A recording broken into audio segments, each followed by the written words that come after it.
I became a Fedor fan, and don't say nothing crazy, DC, because Fedor is Troy Polamalu's favorite fighter.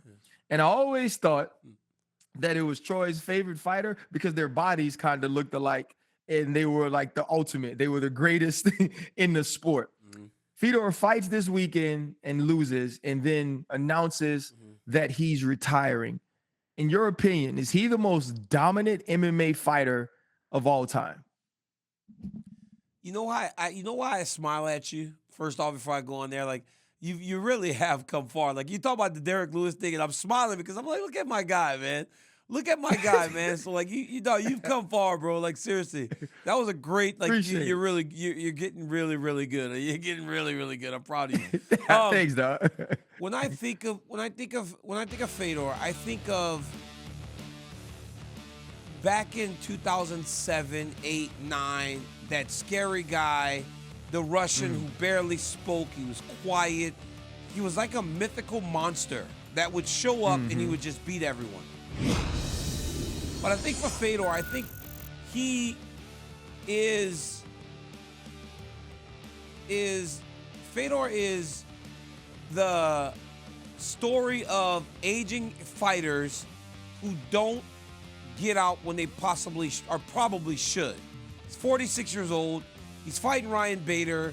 He gets just demolished, and then you start to forget about all the great memories that he had because all you remember lately is what you're seeing, and what you're seeing is what you saw last weekend.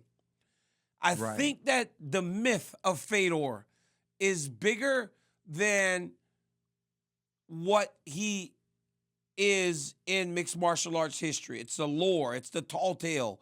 I don't believe he's the greatest heavyweight of all time. I think that belongs to Stipe Miocic, but only because Cain Velasquez was injured so much.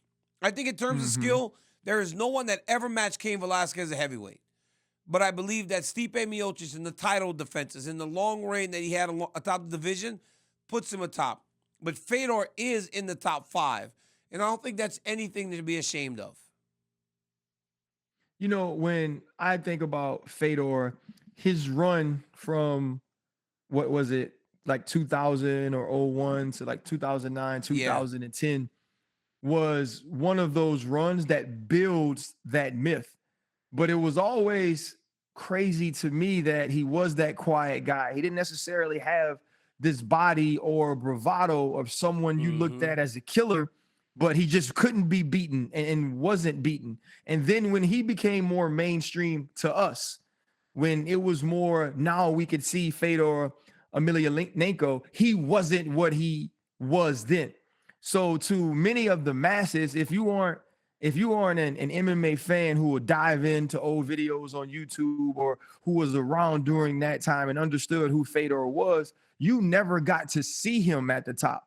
And I think that's the big difference between him and a Stipe Miocic, who when we saw him at the top, when he was part of the consciousness of the MMA world and UFC and beyond, that's when we saw him at his best. And I do believe that that changes the perception of a fighter as it goes into greatest of all time, best of all time, top heavyweights in the world, which Fedor definitely was. Thank you for watching ESPN on YouTube. For live streaming sports and premium content, subscribe to ESPN+.